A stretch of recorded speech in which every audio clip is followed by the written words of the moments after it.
ठीक है, ध्यान देंगे। 1498 ईस्वी के समय में वास्को डी गामा क्या हुए, भारत की ओर आए।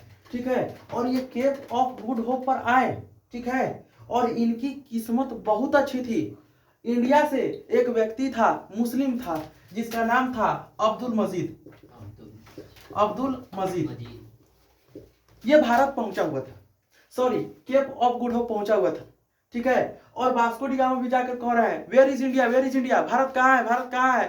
तो ये व्यक्ति कहते हैं तुमको भारत जाना है, ठीक है आओ चलो साथ में चलते हैं। और केरल के कालीकट तट पे, इसी केरल के कालीकट तट पर पहुंचते हैं। और केरल का उस समय स्थानीय राजा था जिसका नाम है जमोरिन। क्या नाम है, जमोरिन इनका बहुत अच्छे से एकदम हर्षो उल्लास के साथ क्या करता है, स्वागत करता है। और जब स्वागत करता है, ठीक है, और वास्को डी गामा यहाँ आते हैं, भारत की खोज हो जाती है इनसे। भारत कोई गुम हुआ नहीं था, भारत पहले भी था, लेकिन समुद्री मार्ग के माध्यम से वास्को डी गामा ने क्या किया, भारत की खोज करने का काम किया।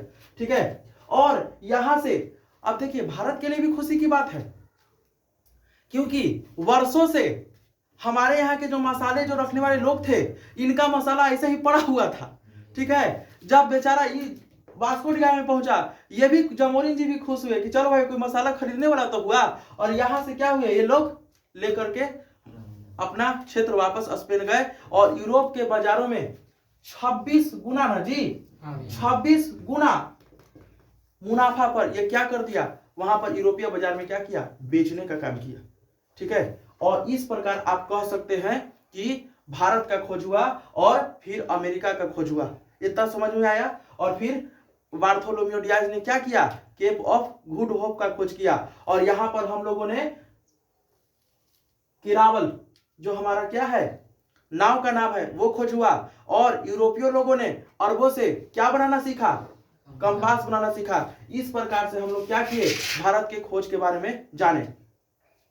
सुनिए, भारत का तो खोज हुआ ही हुआ, ठीक है, और साथ ही साथ यहां के लोग एक दूसरे को जाने। तो एक बात बताइए, भौगोलिक खोज के होने से क्या प्रभाव पड़ा, या भौगोलिक खोज हुआ तो इससे हम लोगों को क्या लाभ हुआ।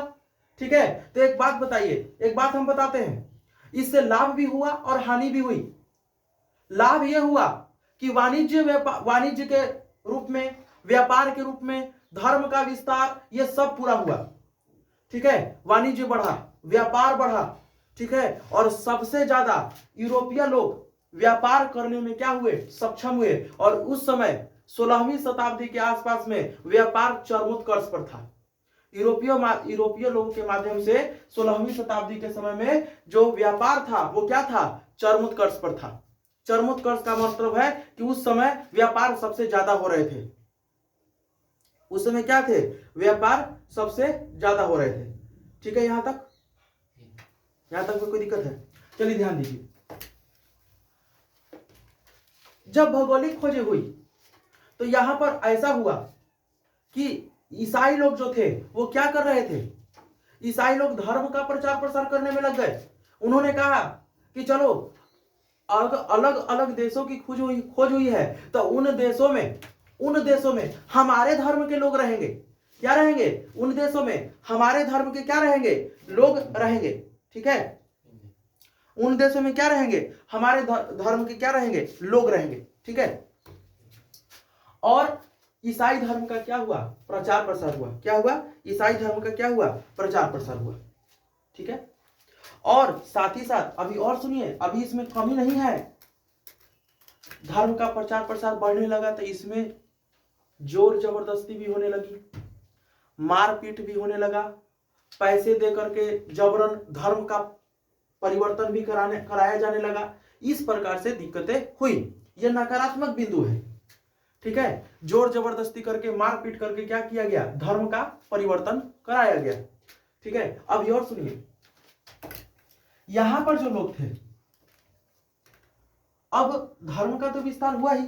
ठीक है, और जब हम लोग 16वीं शताब्दी 15वीं शताब्दी के बाद से जब हम लोग 16वीं शताब्दी में प्रवेश किए, 15वीं शताब्दी तक में क्या हुआ, अलग अलग देशों की खोज हो चुकी थी। 16वीं शताब्दी में अलग जब देशों की पहचान हो गई, America, Bharat, England, Australia, Australia की खोज किया था कैप्टन कुक ने। ऑस्ट्रेलिया की खोज किसने किया जी? कैप्टन कुक ने, ठीक है। और एक और व्यक्ति है जिनका नाम है मैगलन। क्या नाम है? मैगलन। और मैगलन ने 1519 ईस्वी में, कब? 1519 ईस्वी में पूरा पृथ्वी का ही चक्कर लगा लिया। मैगलन ने क्या कर लिया? पूरा पृथ्वी का ही चक्कर लगा लिया। और क्या हुआ, बोलिए। मैग्नेट का नाम फर्डिनांड मैगलन है। हाँ, पूरा नाम उसका वही है, फर्डिनांड, लेकिन मैगलन के रूप में सूचित करते हैं, ठीक है। और ध्यान दीजिए, मैगलन ने क्या किया? 1519 ईस्वी में पूरी दुनिया का ही क्या कर लिया? चक्कर लगा लिया। और उसी ने पुष्टि किया कि समुद्र जो है क्या है, वो एक दूसरे से क्या है, जुड़ा हुआ है, ठीक है। इस प्रकार से हम लोगों ने जाना। तो हम बात कर रहे थे कि अलग अलग देशों की खोज हुई, तो जानते हैं यहाँ पर क्या हुआ? यहाँ पर औपनिवेशवाद शुरू हो गया। क्या शुरू हो गया? औपनिवेशवाद। औपनिवेशवाद। और इस औपनिवेश किसे कहते हैं सर? तो जब कोई मजबूत देश किसी कमजोर देश पर, जब कोई मजबूत देश किसी कमजोर देश पर क्या कर लेता है? अधिकार कर लेता है, वह उस देश का औपनिवेशिक देश कहलाता है। क्या कहलाता है? वह उस देश का औपनिवेशिक देश कहलाता है। ब्रिटिश भारत का क्या है? औपनिवेशिक देश है, क्योंकि ब्रिटिश ने क्या किया? भारत पर अधिकार कर लिया, ठीक है। और इस समय जब औपनिवेशवाद के तहत जब औपनिवेशिक नीति बढ़ी, अलग अलग देश जब किसी दूसरे देश पर अधिकार कर लिए, तो इस समय सबसे ज्यादा अगर व्यापार हो रहा था तो धातु का हो रहा था। और वो दो गो धातु है। वो दो धातु कौन सा है? आप लोग जानते हैं, सोना और चांदी, ठीक है। और चांदी का सबसे ज्यादा हुआ, चांदी का क्या हुआ? सबसे ज्यादा। बाद में, ठीक है, जब यूरोपियन लोग जब औपनिवेशवाद नीति से बढ़ी, व्यापार जब बढ़ा, तो यहाँ पर सोना का भी होने जा लगा, ठीक है। और इसको जब सोना का व्यापार होने लगा